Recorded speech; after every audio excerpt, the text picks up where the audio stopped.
Beauvechain, c'est une école de pilotage et une escadrille d'hélicoptères. Et comme toutes les bases aériennes de la défense, Beauvechain a son terrain d'exercice anti-incendie, un terrain fortement contaminé.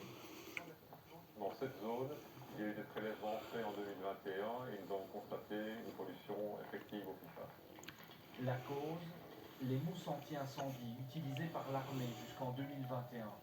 Elles étaient chargées en PFAS. À de rares occasions, on les utilisait aussi pour célébrer la fin de vie des appareils de vol. Dans les terres de la base, on trouve des concentrations maximales pour certains PFAS 97 fois supérieures aux valeurs limites fixées pour les sols en Wallonie. Cette contamination peut-elle sortir du territoire militaire? Nous allons réaliser nos propres prélèvements à différents endroits. On va prendre les coordonnées GPS aussi. Dans une eau de ruissellement proche de la base, le laboratoire met en évidence une somme totale de PFAS de 2800 nanogrammes par litre. Un rejet considéré comme un lieu de haute contamination. Comment vous réagissez à ces résultats? C'est effectivement un point d'attention et moi comme commandant j'essaye de protéger à la fois mon personnel sur la base mais également de maintenir des bonnes relations de voisinage et donc je suis très conscient de ce problème et je prendrai mes responsabilités. Cette pollution peut-elle avoir un impact sur la population? L'eau distribuée par la Société Wallonne des Eaux à Beauvechain est conforme à la norme européenne de 100 nanogrammes par litre. Mais 4 substances posent problème. Elles sont considérées comme très toxiques. À Beauvechain, la somme de ces 4 PFAS est de 40 nanogrammes par litre, alors que le Conseil supérieur de la santé recommande seulement 4.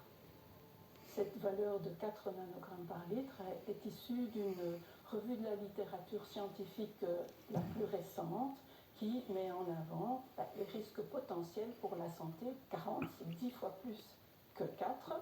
Donc on peut s'attendre à ce qu'il y ait plus de risques, même si ce n'est pas linéaire à ce niveau-là. Aujourd'hui, l'eau potable distribuée à Beauvechain est la plus contaminée de Wallonie. Inacceptable pour cette association de citoyens. Si on compare à d'autres pays où les normes sont nettement plus basses, on est très inquiet. On est très inquiet de connaître l'origine de cette pollution et de voir de quelle manière elle s'est étendue, répandue dans la nature. Est-ce que c'est uniquement l'eau de distribution? Est-ce que c'est l'eau qui va servir pour abreuver les bêtes et les élevages? Qu'est-ce qu'il en est? En Flandre, c'est justement ce qui est arrivé. La base de F-16 de Kleine-Brogel a contaminé plusieurs puits privés chez des riverains. Comme cet éleveur de chevaux, il ne souhaite pas réagir face caméra, mais il nous autorise à faire un prélèvement de son eau qui alimente toujours ses chevaux. Les concentrations sont extrêmement élevées, 37 000 nanogrammes par litre, soit 370 fois au-dessus de la norme européenne de l'eau potable. Tout le voisinage a été classé en zone rouge par les autorités flamandes, une zone où il est désormais déconseillé d'utiliser l'eau souterraine et de consommer les œufs. Oui, notez que la Société Wallonne des Eaux a annoncé le placement imminent de filtres à charbon actifs sur les captages de Beauvechain. À suivre dans ce journal, l'inquiétude pour la barrière de corail en Australie.